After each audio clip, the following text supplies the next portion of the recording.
Hello, everyone. Can you hear me? Good.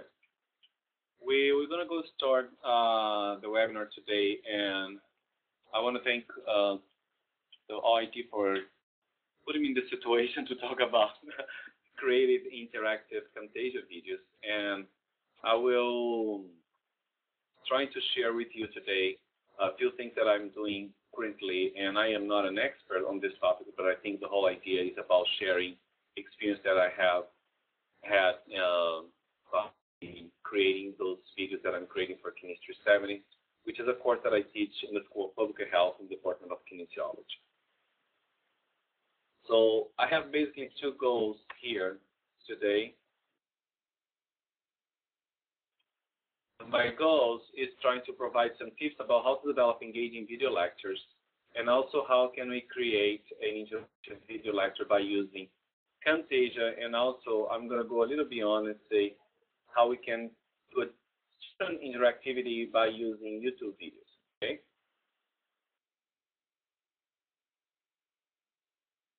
So before I get there, I want to discuss a little bit about what we consider to be an engagement in classroom or interactivity.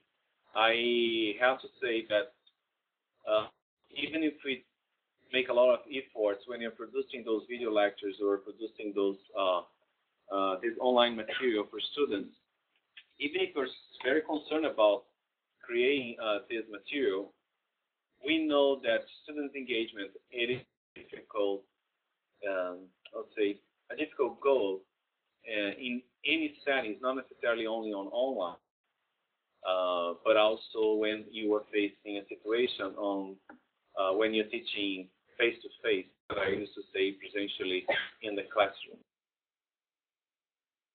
So we don't want to try to solve the problem, fully solve the problem of engagement, but we're trying to increase or enhance engagement in the lecture hall and enhance engagement in the online video lectures. So the idea here is to create some interactivity, but not necessarily will solve 100% the problem on engagement in the classroom, which is a topic that goes a little beyond just providing students few links or providing students strategies in order to when you're teaching a course. So let's go on here and what I have. I think the way that we can do this is to decrease passiveness in your lecture and find a way that interactivity is not optional to the students. I like this diagram that June presented on the last webinar, when you have to find a way that not only during the video lectures, but before the lecture and after the lecture, students have to have a class or post-class online assignments. So when you provide those assignments, you make the students be connected with your course some before and after the lecture that you're providing but why video lectures can be something that's important, and why you consider the video lecture something that is good for us to use in the lecture hall, in online lectures. So I would consider the video lectures a kind of replacement of the textbooks. That's why I have this figure here. So I think the video lecture is a great way to deliver content.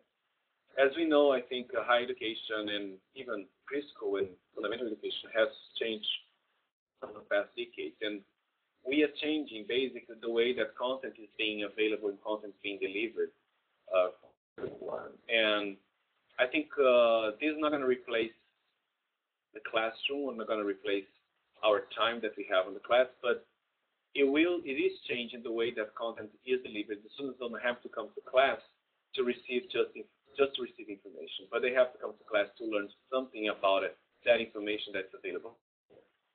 So I see the video lectures as a way that I can deliver content to my students, and it is somehow a different way to present that information with a visual and auditory strategy. So it's reading the textbook, but now I can just go ahead and listening to content, and I can just watch the content in a structured way. So I see this as a very useful to me, and that's how I use when I teach Kinesiology 70 here in the School of Public Health.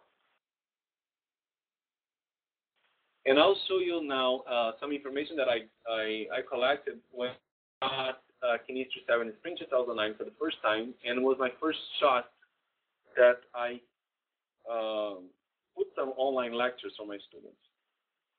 And after probably 70% of the experience of watching online lectures in my class, I have requested them some feedback about it. And they wrote to me positive and negative points. I'm going to focus here on the criticism that they provide to me, because all the discussion about interactivity and engagement is going to be based on this criticism, okay?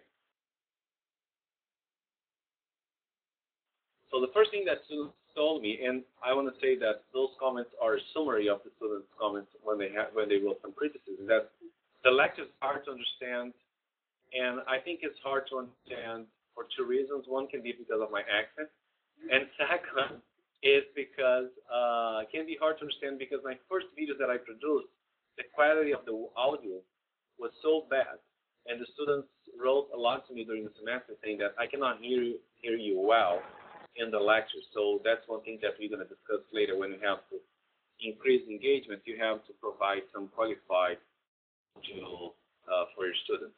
So students complain that they cannot ask questions during the online class or during the video lecture. They said the videos are dreadfully boring and hard to stay engaged. And as I said here, I think that's not a privilege of online video lectures.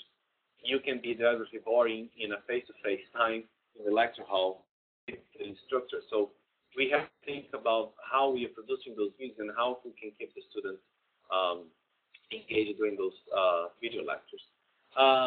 I think that's a great tip number 4, which is having another individual speak would help.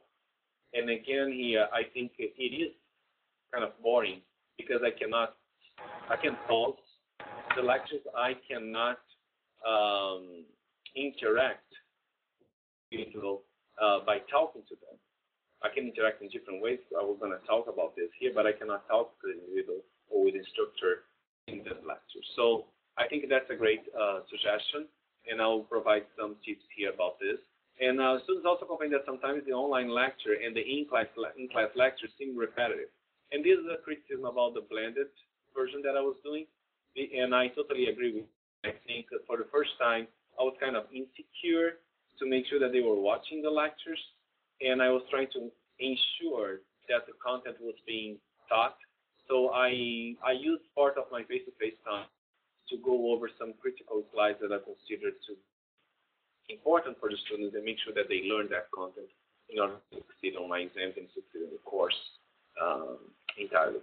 And the number 6 is that they like the lectures online, but a lot of time the material is just to read off the slides as opposed to elaborating more. And they like the Wednesday lecture, which is the face-to-face lectures. This is also true for the first time. When I first recorded my video lectures, I just played the PowerPoint, and I tried to teach the course, and I'm not trying to not do like to extend myself too much. So I think I basically went off with the students. I went off and started just reading too much the slides and not exploring a lot the slides, and I left that exploration to be on face-to-face. So then we have to discuss here how we can solve this issue as well. So now I'm going to start sharing some tips that I learned from my own experience producing video lectures since the spring 2009. I have to say that I have updated my video lectures at least 2-3 times since the spring 2009, and I am now producing a new series with new lectures because I have evolved to a different concept that I want to do it.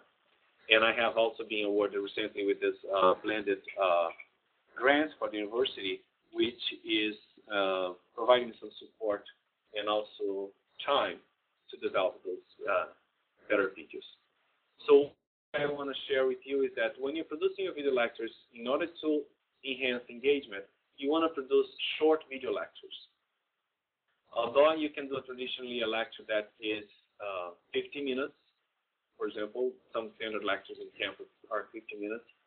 You want to produce short video lectures, and I would say no longer than 15 minutes. And I put here the YouTube rule because especially when you want to put your lectures on YouTube for students,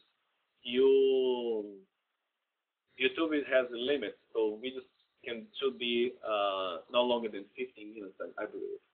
So keep this in mind and try to produce short lectures instead of producing one long lectures. I have lectures of the first time that were like 30, 50 minutes, and that's the students think that it's very boring, and they're completely right. So I think the idea the students can click the lecture, stop the lecture, and go back, it's a great deal for them. One thing that I've learned in one of my editions is that I have a soft instrumental music as a background, and it's amazing. I have watched my both lectures, one without music and with a music background, and how this music is not distracted at all, and it keeps you engaged when you start talking, and there's not just silence out there. There is something that is in the background and helps the students a lot to be with you when you're. I did this in Camtasia. I forgot to say that. As soon as recording, remember me here to say that. The other tips are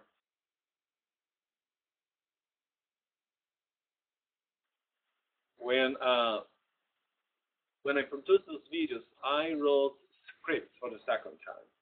For the first time, I didn't. For the second time, I wrote some scripts. But when you're reading the script, try to read the script as you are talking with someone, as you're talking to your students, and use a colloquial language. Do not try to read the script in a way that you read your books for yourself.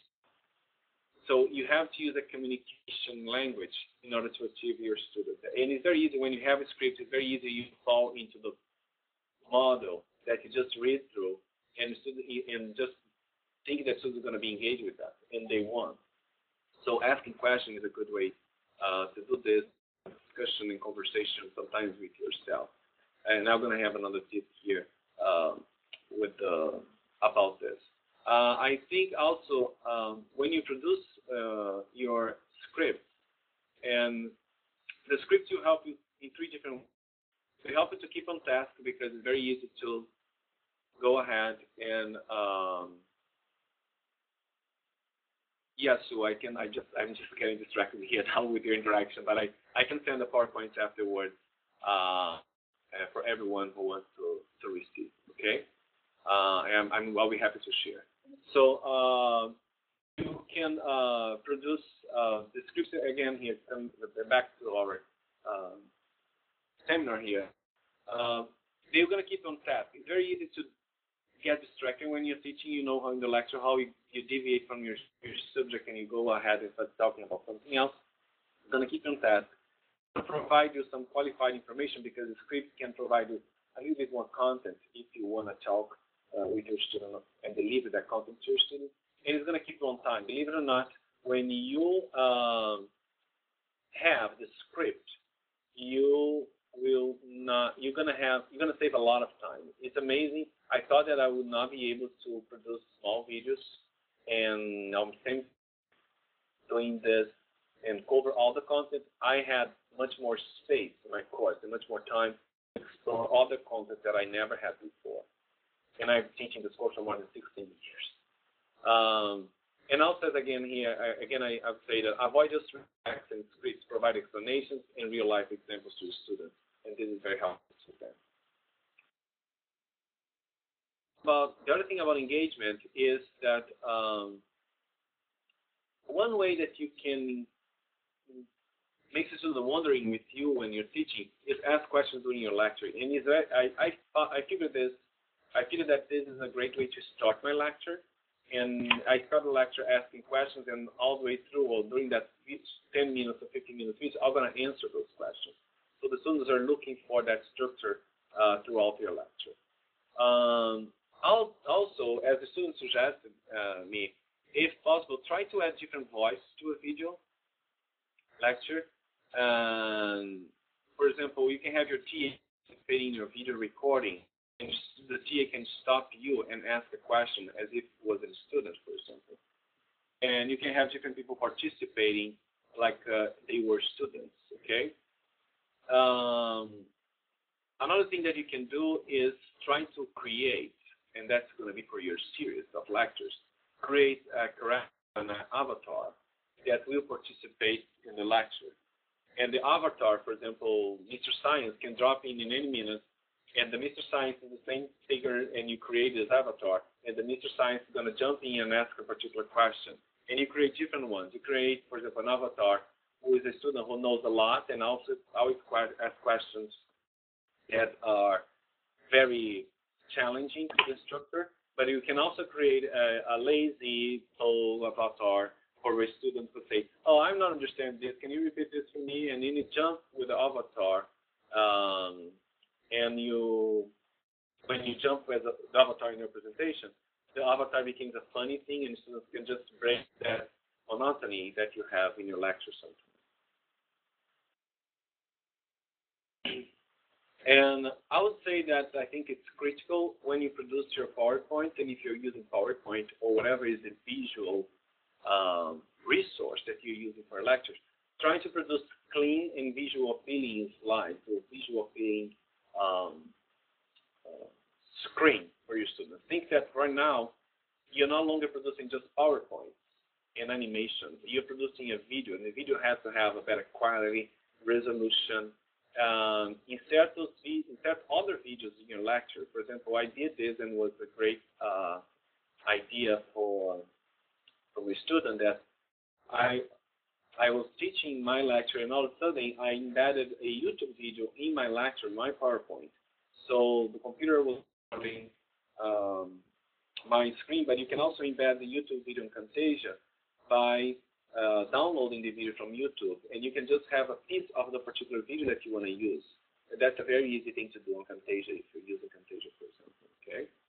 And I would say as the last tip that you may consider downloading these videos and save on your own server on your own computer.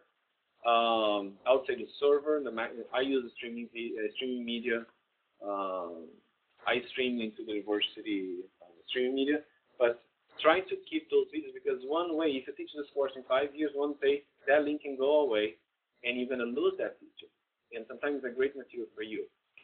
You're going to keep the reference and keep the YouTube link in there and the date that you download that video for students. I think keeping the reference, it's good to save yourself from any problem with copyright. And I want to say here, what's new in trying to create visual appealing videos, appealing slides or visual material? I'll give you some tips here that I consider when I'm producing my slides or my visual resource for my students. That I try to keep fonts that are very clear for your video.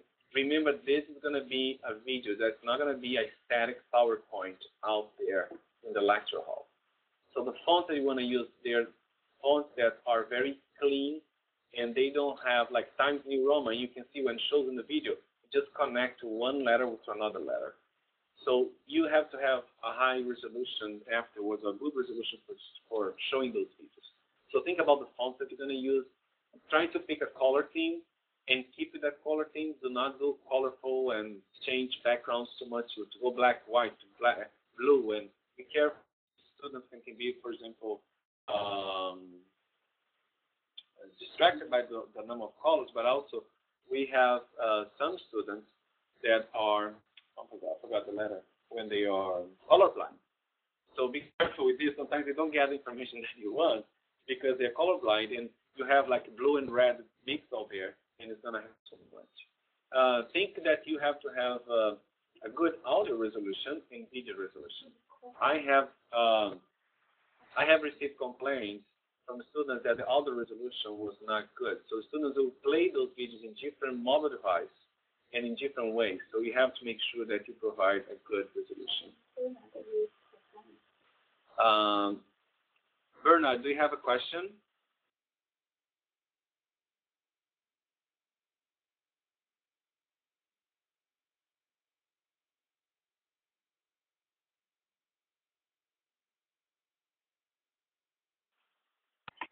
Bernard, I think you raised a okay, you removed the hand. So one thing that you haven't considered in terms of the videos is to use this rule of thirds of golden ratio. That's a tip that a friend of mine gave to me, photography, which is very useful. Basically, tell that you should basically focus on the way that we read and you look at the screen. So you're basically trying to focus on these 4 points of intersection. So the main information should be located in one of these 4 points of intersection. Okay. There is also these rules of the triangles and the golden spiral or golden rectangle. It's the way that in general, our eyes travel through the screen. So you may want to consider how you want to position your main information in the video so it can reach the students very quickly. And if you look into this, and if you think about, for example, a picture that you look in the museum, for example, you see where they put the signature, where the main information in the picture is located. So it's the way that we to the screen and how we look at the screen itself. And this information can be found. More information. I took this information from that website that is here that talks about this rule, and you can get this information. I'll provide the slides afterwards, and you can use and you can go to the link to get more information about how to use these rules. Okay. So let's talk about the way that we can do video lectures. Right. One way to do is to use Camtasia, or you can do PowerPoint. You can use Panopto. You can use any resource that you want to do. And you can produce video lectures by using a screen capture strategy. Okay, any software that is going to capture your screen, you'll be able to record your voice, and you can use it. And you can show off your image on and off on the webcam if you want in your screen. Okay, that's one way that you can do it. I have done this in the past. I am not going to do this that way. I'm changing the way that I'm doing this. And I think that's a great way to do it. And if you want to do it in the first shot, it's the best way to do it this way. I think that it's a little bit, I would say, not personal. So students don't, the first time that I did, I don't have my webcam. So students don't see me anytime. Some of my students who took the full online course don't even have a chance to meet me or see me, who am I and how I teach. So it's very limited way this interactivity with the structure itself. But that's a great way to do it, and I'll recommend if you start doing, that's the way to go. The other way to do it, the university now is equipped with Panopto, and you can capture in the lecture hall your own lecture. A lot of friends of mine here in the department decided I'm not going to spend my time recording my lectures. I'm just going to record one whole semester in the lecture hall, and then I'm going to use this afterwards. So I put this picture here for you to see why, I hate to say that, but why I'm not 100% favorable for this. I like the idea. I think it's a great idea to archive your lectures, your face-to-face time with your students. But one thing that I see here is that even if I see myself into this situation, I am not part of this situation. I am an spectator outside. I'm watching that instructor teaching someone, but not me, but somebody else, another group of students. And sometimes that lecture can be outdated because examples, because of the questions that the student asks, for example, and the quality of the audio, it's not that great, I would say. And also, you can barely see the instructor and how the instructors are interacting with the students. So I like the idea of archiving my face-to-face time by using Panopto, but I'll be a little hesitant to use this strategy as a way to deliver content to my students. Okay? Finally, I'm showing to you now the way that I'm trying to do this now, which is trying to develop basically recording a video of me teaching, and that's me here if you don't know me. The first slide, that's a picture of myself. And I'm trying to use or to switch during the lecture moments when I am talking to a student that is watching the lecture, basically trying to personalize and give the instructions to that particular student who is watching my lecture, and trying to switch between times when I'm talking to them and times when I'm off in video, but keep it in audio, and showing some letters, pictures, or examples that I want to, or graphs, that I want to show. I really think the point that I am right now is the best way that I can deliver content to my students in a more personalized way, and students can see me a little closer to them, and in the most close to the real life that I can be, even closer, because in the lecture hall I'm not that close. And as again here, as I showed the first slide, in the lecture hall, you can perceive yourself having a learning distance course instead of a personalized or even a one-on-one instruction. So what about interactivity by using Camtasia and YouTube? So far I have given tips about engagement, but I have explored about interactivity. So let's try to explore here two ways that I think would be cool to have the students interacting with you in video. Okay. So the first what I'm going to explore is how we can explore interactivity in Camtasia. Okay. I have to say that I'm going to provide that information. I have tried on PC, but I am a Mac user. So this is a great tip for whoever use PCs and have Camtasia Studio for PC. Okay. And if you have any questions, I'll say, talk to June.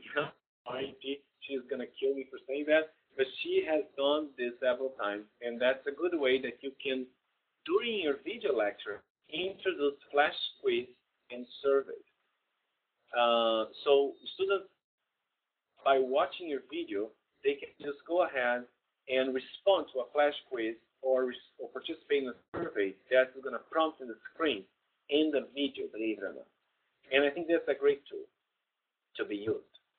There is a link, and I'm going to try to play here with a tutorial from Camtasia that teach you how to do this. So I'm going to use the strategy that I'm going to use to my students. Content is going to be asynchronously done. So you can watch this afterwards. I'm not going to waste your time here and play 7 minutes of tutorial here and about how to do this. But I'm going to try to play a little bit so you can see how it works. Okay, let me see if it's going to work here on Wimba Live. It works.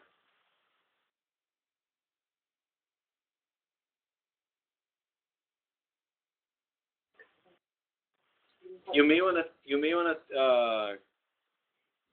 click play on your own screen so you can see. Okay.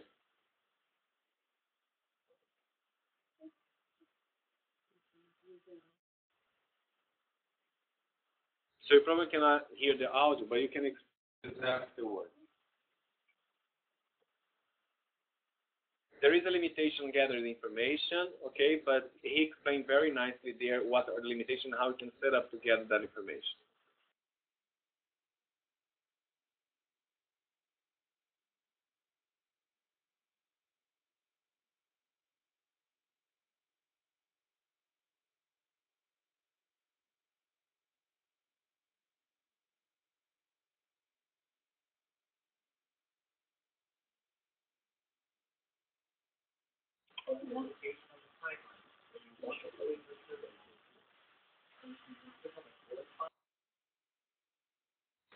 Okay, I'm sorry, I'm going to go ahead and skip and provide more information to you all. You can explore the link afterwards.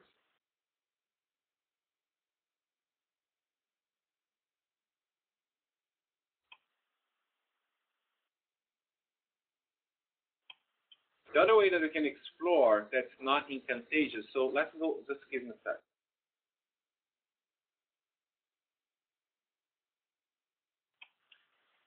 One way that we can explore in Camtasia is to use quiz and survey.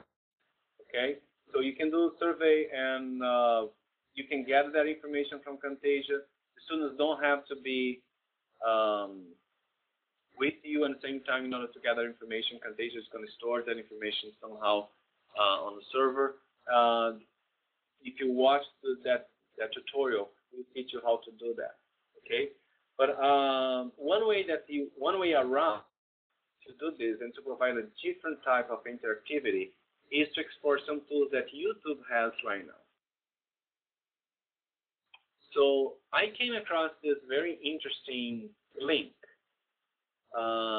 from Monocle, and have a very interesting way to show the videos. I like this video for two reasons. One is that sometimes you want to develop a very fancy PowerPoint and very beautiful, as I was suggesting, and those guys have developed a very simple site, but in a very interesting, I would say, a very interesting way to explore it. So let me show how it works. Okay.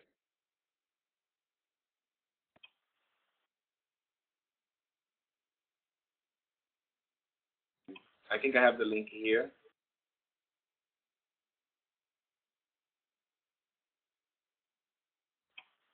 I don't think this one is gonna work. I don't think this one works.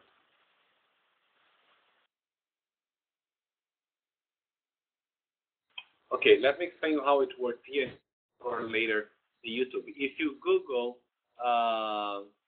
Monocle, as is showing the screen here, you'll be, or if you go to YouTube, it'll be easy for you to find this. So basically what happened is that those, what you see, they can watch my course, right? So what you're watching here, the box on the left side, what are you seeing are linkables box on YouTube. And there is a way on YouTube that you can link those boxes. And those boxes will provide, this box here will provide links, okay?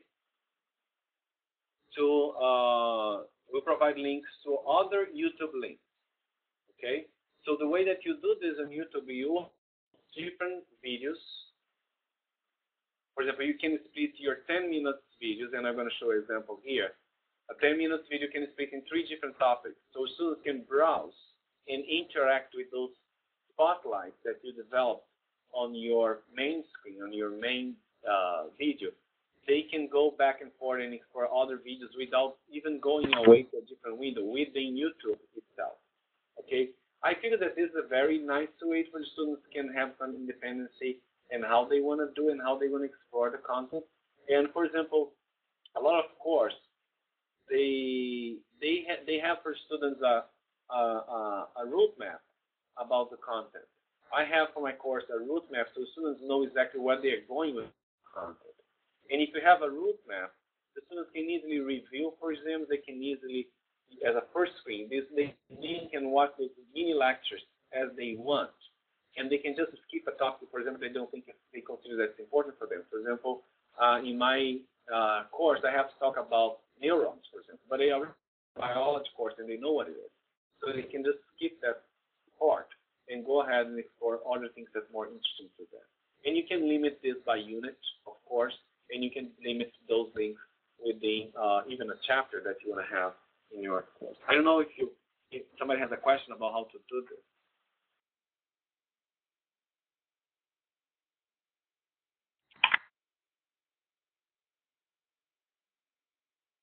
Any questions so far?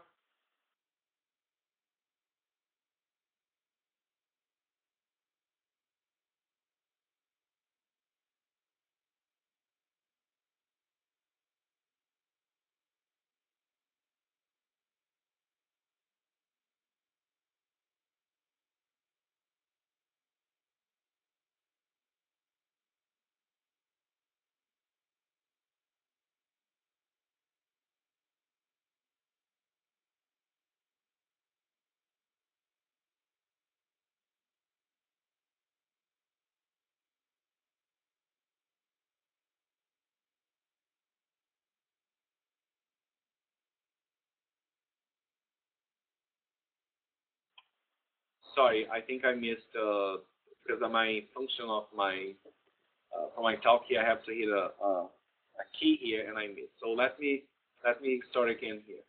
So if you Google the Spotlight tool, or if you go to YouTube and just type Spotlight tool, you're gonna hit this tutorial, and here's the link again. You can explore how to create the shows how to explore. There are three different ways that you can do YouTube annotations, you can do those balloons that you have seen on YouTube, and you have conversation, and you can also add those, it's called spotlight.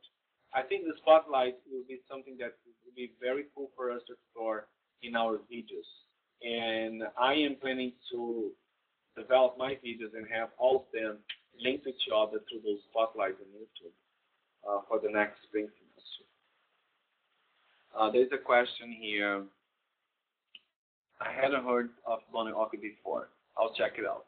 Yeah, I think it's just a company there, but the way that they present the content is very cool, and the idea of the drawings that they have, I think it's very interesting, and they have wonderful links. And one thing that is interesting here is that you can provide different links at different time frames in your video. One particular link is going to show up only when you reach a particular time in your lecture, and then the link is going to be active. Okay? Let me show an example here.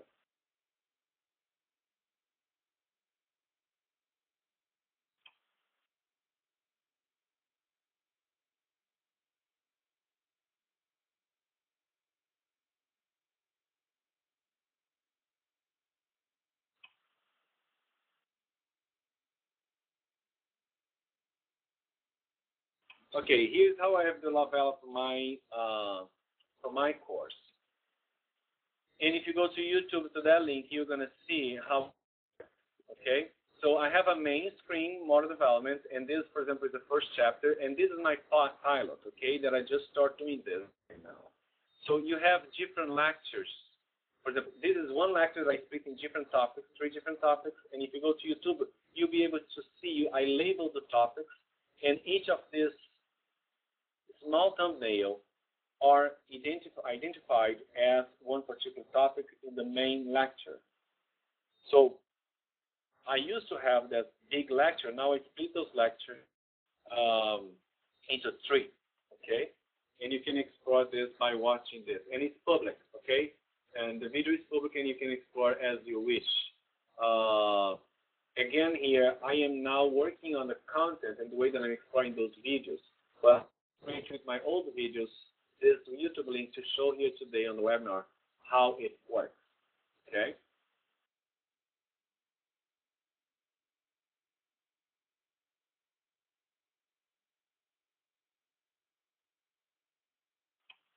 Another example that I found on the web, and I think it's great, and you want to watch this because it's so funny, is because they requested 3 TAs talking, and they want to provide, or instructors talking, and they are providing 3 different information. And when if you play with this link, you see that basically in the main frame, instead of providing the content information or providing just the links statically, they basically are talking to you. So if you look on YouTube, you're going to see that they're like, I'm going to explain to you what is that, or what is whatever I'm explaining to you what is neuroplasticity, for example. And if you want to know more, click on me, and then they keep, by the end, have this competition in who you're going to click to explain, for example, with same content different ways. And if you go to YouTube, what I've done in order to do this is basically to explore creatively how they explore the spotlight. And that's a very cool way, especially for TAs providing instructions. I think it's a great way to do this. And it's not, so it's not a static, but they're talking to all, say, click on me, and then they keep arguing with each other. No, me, I'm going to talk to me. So I think it's a very interesting and funny way to provide the students a way that can interact with those slides in those videos. Okay?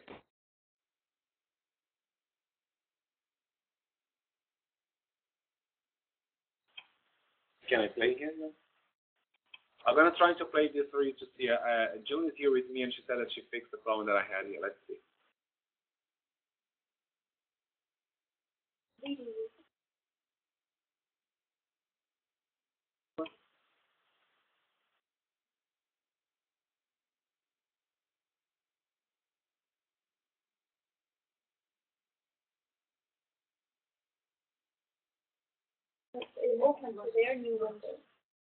Okay, if when it opens to your window, you try to click export. I'll give it 1 minute to export this.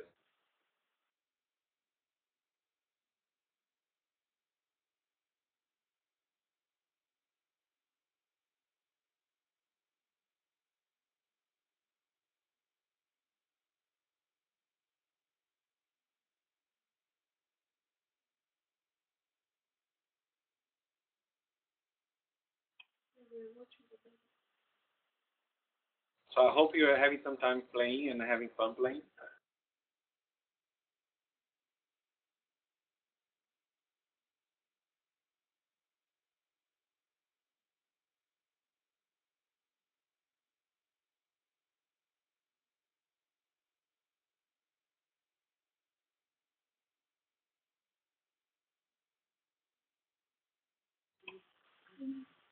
Okay, I'll let you to explore a little bit more further after the webinar.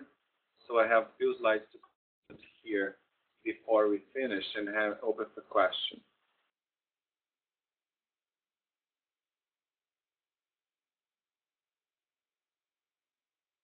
So here are some links that I found also that can be useful to you. It is cool, Sharon. I agree with you. I really like the idea how they presented this. I think if you want to explore different ways that you can use those tricks and tips from YouTube, you can click on the first link. There is a very small tutorial and very easy to understand here how you can use those resources that are available on YouTube. Okay, sometimes you yourself struggle for not being professional and not knowing how to edit videos and doing those things. YouTube have developed several tools inside within YouTube that you can even edit, cut your videos, enhance audio sometimes, and there's several things that you can explore in YouTube in a very easy way. Okay. The second link is how to do YouTube annotation, Spotlight tool, and Notes tool, and I have given to you before this. And the last one is the Bruno Walkley Company, the one video that you can explore the videos as well. I hope that this information was helpful to you. I'd like to open for questions. And if you have any question or if you want the material, you can just shoot me an email. I'll try to submit to you. I'll be glad to share this PowerPoint slides with you. My name is Marcio at md.eu. I think I really like the policy of sharing what you have learned. That's the only way that we can learn together and our skills and our student lecture. And if you have any questions, let me know. I'll be available here to answer any questions. And thanks for participating in the webinar.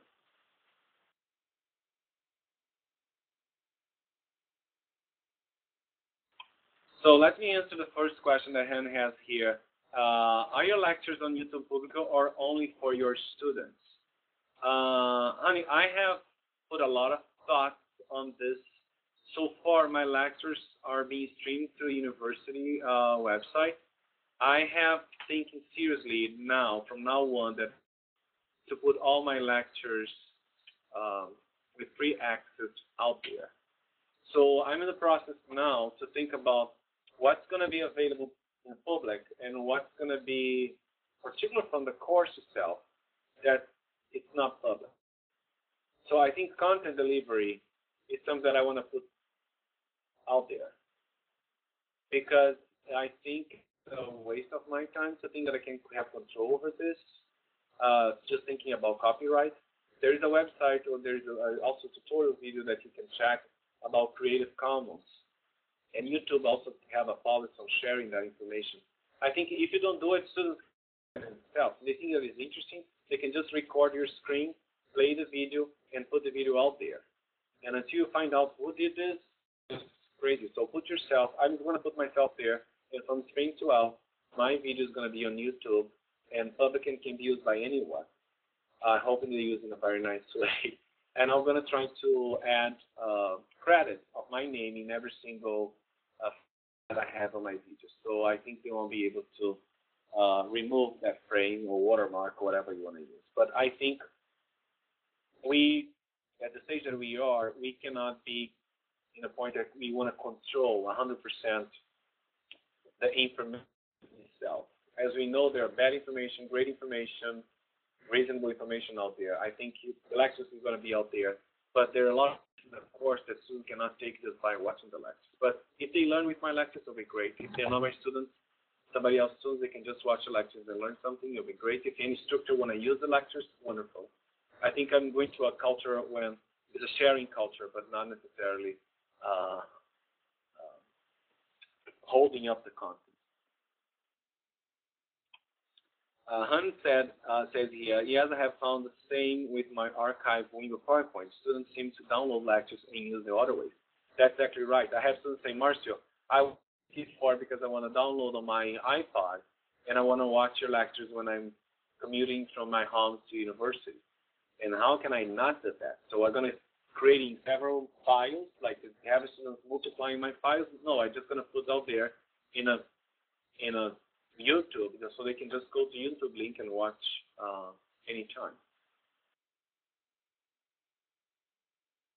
Any other?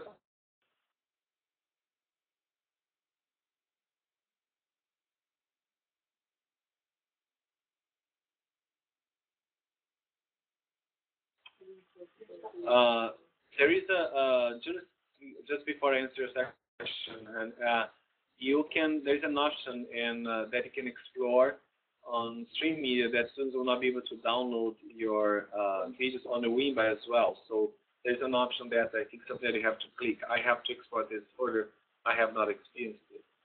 I can talk a little bit more about avatars. Avatars were something that I used my first time that I did learning distance back in 2004. I have developed a course when I basically two different types of avatars. One was Mr. Science. He was a character that he basically jumped into the middle of the lecture, and I used to mimic a different voice, believe it or not. But you can have somebody the audio for you, and he basically jumped in and asking a question. In fact, Mr. Science, he used to provide additional information to my lecture. And I have another avatar, which was more a student-like behavior, that jumped in the lecture to ask a question. So he always raising a hand, asking questions, disrupting all the time, because that's what he wants the students to participate in. So I explored this as a two different characters all the way through the whole course. And the students just get familiar and attached. They want to have a T-shirt with Mr. Science on it. So they just have fun with that avatar. And it be part of this course. We have an instructor in the TAs, and everyone has a name. You just create an imaginary friend there in the course that it can explore and help you to increase student engagement in the class. I don't know if I explored something. If I haven't explored something that you want to know, just let me know.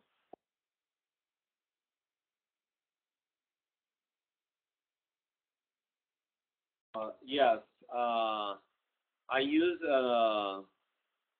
I use the avatar. I use an image. I don't have Hello Wimba Life, but I used to have a little character, and I have a friend who draws the image for me with a lab coat, and he also have like a exactly like a cartoon character.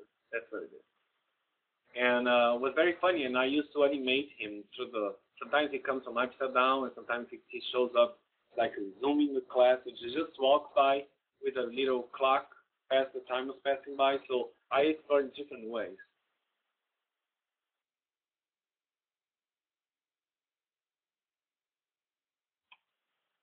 Does that answer your question?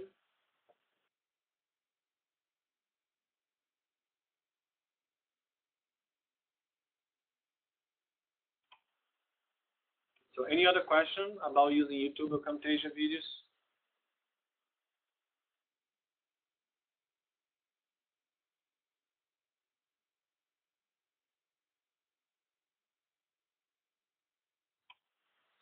Okay, if you don't have no questions, just send me an email if you have any interest to know more about it, or if you want to join me to learn all this, because I'm just learning all this as I am speaking now, and I love a group of people who can share those information and create a learning community and how to do this better. So thank you for participating in the webinar, and I hope you have a great day, okay?